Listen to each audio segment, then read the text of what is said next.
नमस्कार, मैं सुकन्या सिंह आप सभी दर्शकों का अन्नदाता कार्यक्रम में स्वागत करती हूं। हमारे देश का किसान जन का पोषक है, वह श्रम का देवता है, अन्नदाता है। उसमें ही भारत की आत्मा निवास करती है।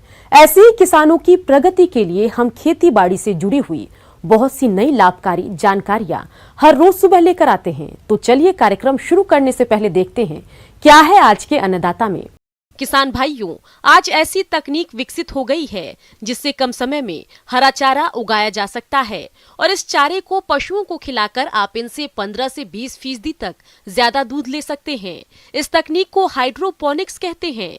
इसे अपनाकर कम लागत में पौष्टिक हरा चारा तैयार किया जा सकता है। तो चलिए इस बारे में जानते हैं इस खास रिपोर्ट में।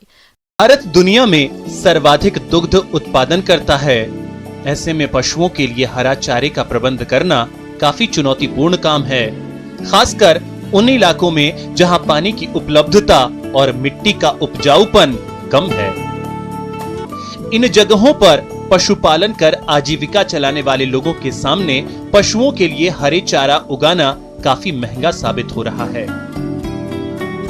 लेकिन अब देश में आधुनिक विधि से हरा चारा उत्पादन की तकनीकों का प्रचलन शुरू हुआ है।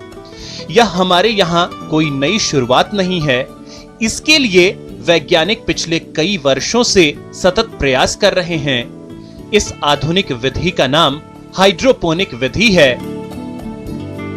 केवल पानी में या बालू अथवा कंकड़ों के बीच नियंत्रित वातावरण और जलवायु में बिना मिट्टी के पौधे उगाने की तकनीक को हाइड्रोपोनिक कहते हैं। हाइड्रोपोनिक्स में पौधों और चारे वाली फसलों को नियंत्रित परिस्थितियों में 15 से 30 डिग्री सेल्सियस ताप पर लगभग 80 से 85% आर्द्रता में उगाया जाता है। इस विधि से चारा उगाने के लिए एक कमरे की जरूरत होती है जिसमें आर्द्रता और तापमान में बदलाव किया जा सकता हो। इस विधि से हरे चारे को तैयार करने के लिए सबसे पहले मक्का, ज्वार व बाजरा के दानों को 24 घंटे के लिए पानी में भिगोकर रखा जाता है। इसके बाद जूट के बोरे में ढककर अंकुरण के लिए रखा जाता है। इस विधि के तहत प्लास्टिक की एक ट्रे में जिनकी माप 2 फीट गुणा 1.5 फीट गुणा 3 इंच होती है, अंकुरण निकलने के बाद इसे ट्रे में बराबर मात्रा में फैलाया जाता है। 1 किलो सूखे बीज रखते हैं। प्रारंभ में जमे बीजों पर लगातार पानी का छिड़काव करते हैं। चौथे से 10वें दिन तक इसमें वृद्धि होती है। इस दौरान ट्रे में 7 दिनों तक फव्वारे के द्वारा दिन में 8 से 10 बार सिंचाई की जाती है। 10वें दिन एक ट्रे में लगभग 8 से 10 किलो तक हरा चारा तैयार हो जाता है। चारे की हाइट भी 6 से 8 इंच तक हो जाती है। इस विधि से तैयार चारे को 15 से 20 किलो तक दूध देने वाले पशुओं को खिलाया जा सकता है। पशुओं को खिलाने से दूध उत्पादन में 15 से 20% तक की वृद्धि के साथ ही दूध में वसा की 10 से 15% बढ़ोतरी होती है। इस विधि से चारा उगाना काफी आसान है। अब आइए एक नजर डालते हैं इस विधि द्वारा चारा उगाने के लाभों पर। तो इस विधि द्वारा पानी की बचत होती है, साथ ही किसान कम मेहनत में पशुओं के लिए हरा चारे का उत्पादन कर सकता है। जहां वर्षा बहुत कम होती है, ऐसी जगहों पर यह विधि काफी हद तक कारगर साबित हुई है। हरा चारा दूध में पोषकता बढ़ाने के लिए उपयोगी है, जिसके द्वारा दूध में असंतृप्त वसा, वसीय अम्लों, विटामिन की मात्रा बढ़ती है। इस तकनीक से गेहूं जैसे अनाजों की पौध 7 से 8 दिन में तैयार हो सकती है, जबकि सामान्यतः इनकी पौध तैयार होने में 28 से 30 दिन लगते हैं। मक्के से तैयार किए गए हाइड्रोपोनिक्स चारे से संबंधित प्रयोगों में पाया गया है कि परंपरागत हरे चारे में क्रूड प्रोटीन 10.70% होती है, जबकि हाइड्रोपोनिक्स हरे चारे में क्रूड प्रोटीन 13.6% होती है। लेकिन परंपरागत हरे चारे की अपेक्षा हाइड्रोपोनिक्स हरे चारे में क्रूड फाइबर कम होता है। हाइड्रोपोनिक्स हरे चारे में अधिक ऊर्जा, विटामिन और अधिक दूध का उत्पादन होता है और उनकी प्रजनन क्षमता में भी सुधार होता है। ब्रेक के बाद आप सभी दर्शकों का अन्नदाता में स्वागत है। चलिए अब रुख करते हैं अगली कड़ी की ओर।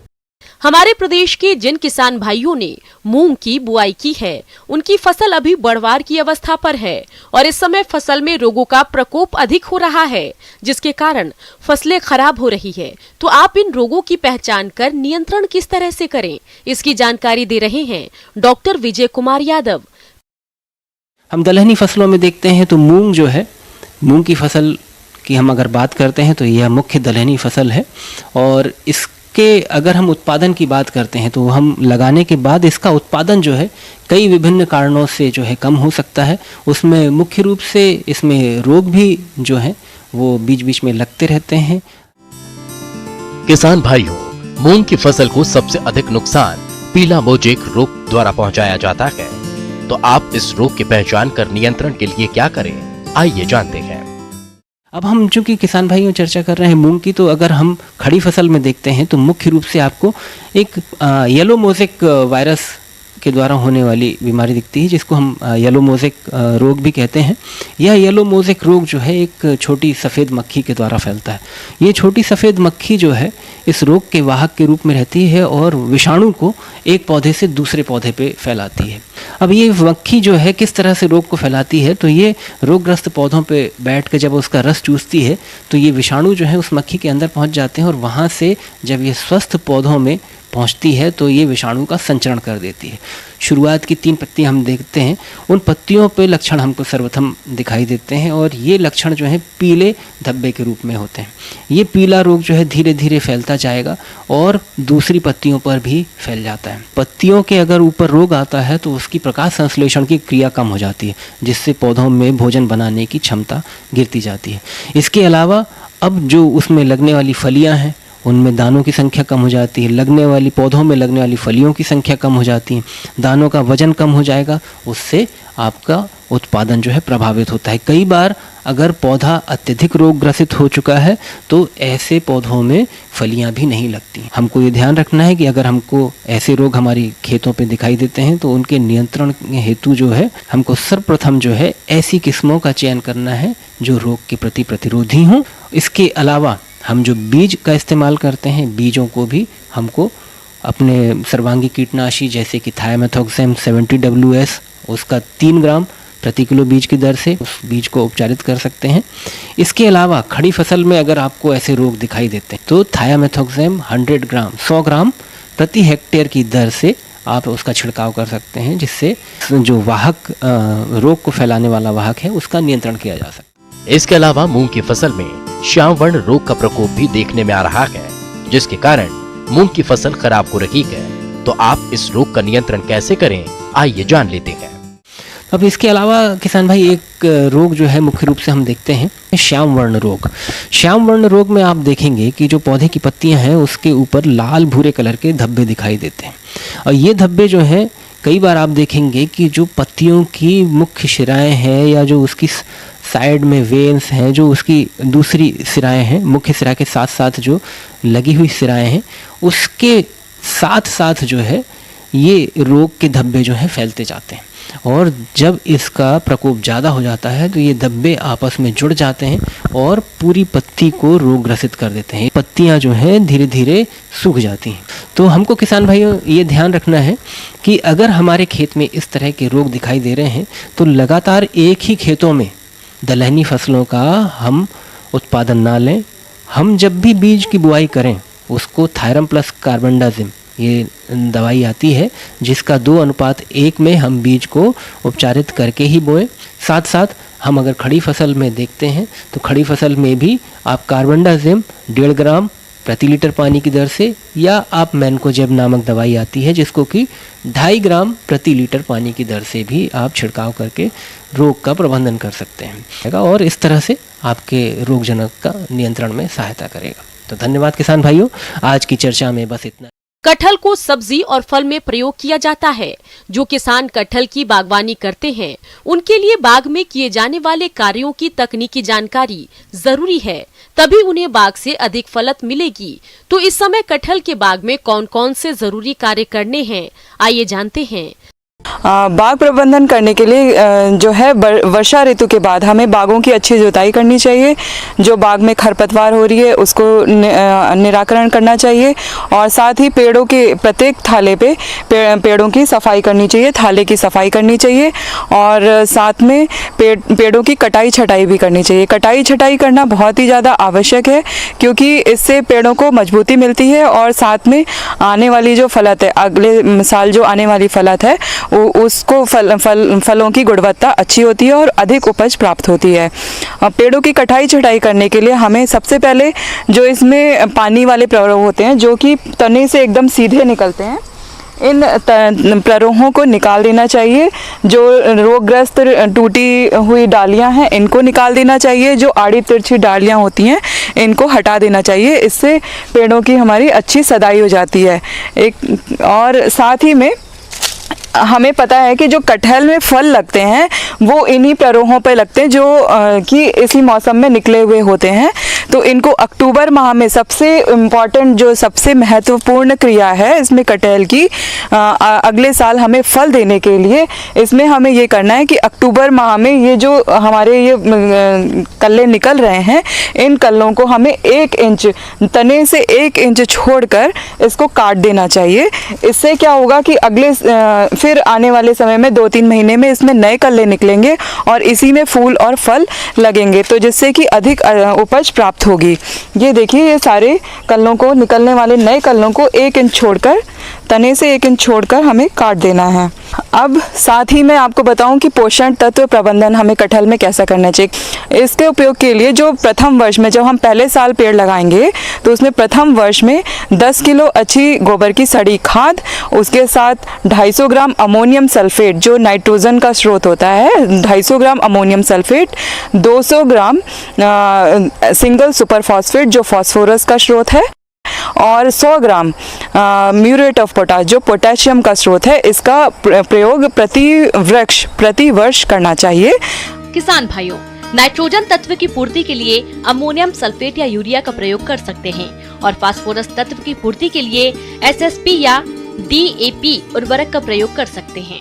और इसी मात्रा को हम इसी के साथ दुगना तिगुना चौगुना करते जाते हैं और ऐसा करते हुए 10 वर्षों तक इसी मात्रा को 10 गुनी करते जाएंगे। यानी 10वें वर्ष जो हम प्रयोग करेंगे वो 100 किलो गोबर की सड़ी खाद और साथ में हम प्रयोग करेंगे 2.5 किलो अमोनियम सल्फेट जो नाइट्रोजन का स्रोत होगा और 2 किलो सिंगल सुपर फॉस्फेट जो कि फास्फोरस का स्रोत होगा और साथ 1 किलो म्यूरेट ऑफ पोटाश जो कि पोटेशियम का स्रोत होगा। वो हमें प्रति वृक्ष एक पेड़ के साथ यानी 10वें वर्ष में हमें इस तरीके से प्रयोग करना है। और खाद को प्रयोग करने की जो समय है वो गोबर की जो सड़ी खाद है और फास्फोरस और पोटाश इसको हम प्रयोग करते हैं दिसंबर जनवरी माह में। और जो नाइट्रोजन की मात्रा है, नाइट्रोजन को 2 स्प्लिट डोजेज में 2 विभाजित मात्रा में दिया जाता है। एक मात्रा जो है आधी मात्रा फरवरी मार्च में दी जाती है और एक आधी मात्रा अप्रैल माह में दी जाती है। इस प्रकार से प्रयोग करने से हमें प्रत्येक वर्ष वृक्ष से बहुत अच्छी फलों का उत्पादन होगा, साथ में फलों की गुणवत्ता भी बहुत अधिक होगी। खाद और उर्वरकों से सही मात्रा में पोषक तत्व पौधों को मिल सके, इसके लिए खाद और उर्वरकों के प्रयोग में सावधानी रखें। अगर पूर्ण विकसित पौधा है तो मुख्य तने से 1 से 2 मीटर दूरी पर गोलाई में 25 से 30 सेंटीमीटर की गहराई पर खाद और उर्वरक दें। यदि पौधे छोटे हैं तो मुख्य तने के पास प्रयोग करें। आपने देखा होगा कि कटहल के बाग में फल लगने के बाद फल गिरने लगते हैं या फटने लगते हैं। ऐसी समस्याओं से बचने के लिए उचित समय पर सिंचाई करते रहें, लेकिन सिंचाई के समय एक बात का ध्यान जरूर दें कि जिस समय बाग में फूल आ रहे हों उस समय सिंचाई नहीं करें, फल बनने के बाद ही सिंचाई करें। साथ ही सूक्ष्म पोषक तत्वों का भी छिड़काव करें। मौसम के अनुसार प्रबंधनों पर ही टिकी है आपकी खेतीबाड़ी, इसलिए मौसम पूर्वानुमान और उस पर आधारित साप्ताहिक कृषि सलाह इस प्रकार है। इंदिरा गांधी कृषि विश्वविद्यालय रायपुर के मौसम विभाग से प्राप्त मौसम पूर्वानुमान रिपोर्ट के आधार पर रायपुर, दुर्ग, कांकेर, कबीरधाम और इनके आसपास के जिलों के किसानों को सलाह दी जाती है कि इन क्षेत्रों में आगामी 4 दिनों तक हल्के से मध्यम बादल छाए रहेंगे, हल्की वर्षा की संभावना है। ऐसे में इन क्षेत्रों के किसान कोरोना के गंभीर फैलाव को देखते हुए किसानों को सलाह है कि कृषि कार्यों के दौरान भारत सरकार द्वारा दिए जा रहे निर्देशों, व्यक्तिगत स्वच्छता, मास्क का उपयोग, साबुन से उचित अंतराल पर हाथ धोना और एक दूसरे से सामाजिक दूरी बनाए रखने पर विशेष ध्यान दें। किसान भाइयों को सलाह दी जाती है कि धान की फसल पर झुलसा रोग के लक्षण दिखाई देने पर सूडोमोनास 10 ग्राम प्रति लीटर पानी की दर से घोलकर छिड़काव करें। जीवाणु जनित झुलसा रोग धान की रोपाई के 20 से 25 दिन बाद अगर पत्ती के किनारे वाला ऊपरी भाग हल्का पनीला सा हो जाए तो इस दशा में पोटास 25 किलोग्राम प्रति हेक्टेयर की दर से उपयोग लाभकारी होगा। तना छेदक किसानों के खेत में धान की फसल पर सूखा तना, सूखी बालियां देखा गया जो खींचने पर आसानी से बाहर निकल जा रहे हैं। इस दशा में इसके नियंत्रण हेतु रेनेक्सपियर की 150 ग्राम मात्रा प्रति हेक्टेयर की दर से छिड़काव करें। सोयाबीन की फसल को नुकसान करने वाले गैडल बिटल, चने की इल्ली के नियंत्रण हेतु अनुशंसित कीटनाशकों का फसल पर छिड़काव करते रहें। पशुओं को साफ एवं ताज़ा पानी दिन में 2 बार दें, साथ ही साथ हरा चारा भी दें। बाहरी परजीवियों से बचाव के लिए ब्यूटॉक्स का प्रयोग करें। पशुशाला की नियमित सफाई करते रहें। 1 लीटर पानी में 5 मिलीलीटर फिनाइल मिलाकर फर्श की सफाई करें। मुर्गे और मुर्गियों को मिनरल मिक्सचर तथा साफ एवं ताज़ा पानी जरूर दें। वर्षा से बकरियों की सुरक्षा करें। बकरियों को हरा चारा, साफ पानी एवं सूखे स्थान में बांधें एवं परजीवियों से बचाव के उपाय जरूर अपनाएं।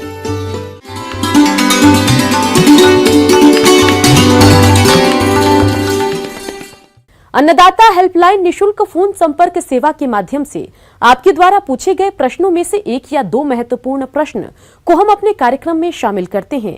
इसी के तहत आज का चयनित प्रश्न और उसका जवाब इस प्रकार है। आज की निशुल्क अन्नदाता हेल्पलाइन में जिस प्रश्न को कार्यक्रम में शामिल किया गया है उसे पूछा है गांव कर्मा, जिला बिलासपुर के किसान शैलेंद्र कुमार ने। आप धान की फसल में गंधी बग कीट के नियंत्रण के बारे में जानकारी चाहते हैं। तो शैलेंद्र कुमार जी, इस बारे में जानकारी के लिए देखिए कार्यक्रम की ये प्रस्तुति।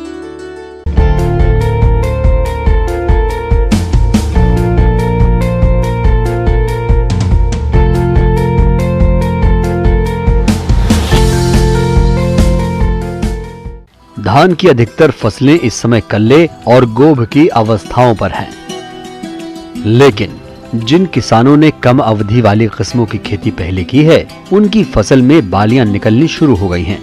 यह फसल सितंबर के अंत तक तैयार भी हो जाएगी, लेकिन सितंबर में बालियां निकलने के चलते गंधी बग कीट का प्रकोप ज्यादा होता है। इसीलिए किसान भाई सतर्क रहें। यह कीट फूल से लेकर बाली निकलने की अवस्था तक फसल को नुकसान पहुंचाता है। इसका वयस्क हल्का पीलापन लिए हुए होता है। इनका जीवन चक्र 15 से 20 दिन का होता है। शिशु और पौध दोनों ही धान की फसल को नुकसान पहुंचाते हैं, लेकिन सबसे ज्यादा पौध से नुकसान होता है। इसकी मादा कीट पीले हरे रंग की होती है। मादा कीट मध्य पत्तियों के पास दिखाई पड़ती है और दुग्धावस्था पर दाने से रस चूस कर खोखला कर देती है, जिससे बालियों के कुछ दाने सूख जाते हैं और उपज में कमी आ जाती है। जिस खेत में इस कीट का प्रकोप होता है, उस खेत से एक विशेष दुर्गंध आती है, जिससे पता चलता है कि धान की फसल में गंधी बग कीट का प्रकोप हो गया है।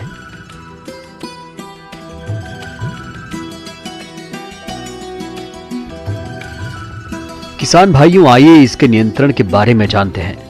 इस कीट के नियंत्रण के लिए कोई जैविक कीटनाशी अधिकतर कारगर नहीं है, इसलिए रासायनिक कीटनाशी का प्रयोग ही अच्छा विकल्प है।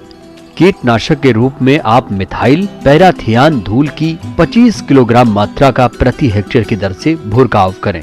लेकिन बेहतर नतीजे के लिए सुबह 8 बजे से पहले या शाम के 5 बजे के बाद ही भुरकाव करें।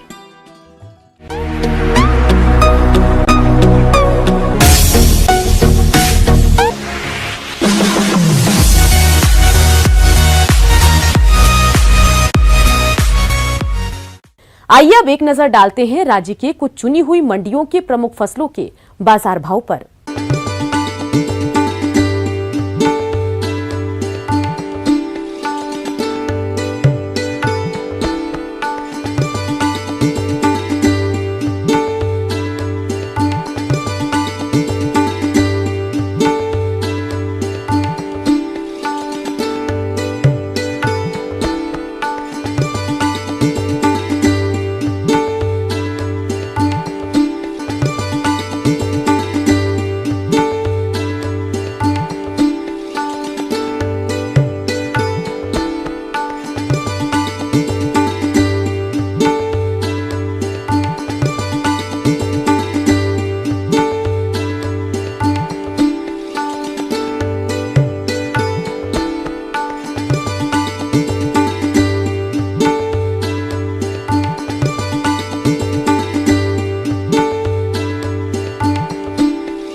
किसान भाइयों, अन्नदाता आपकी सेवा के लिए संकल्परत है।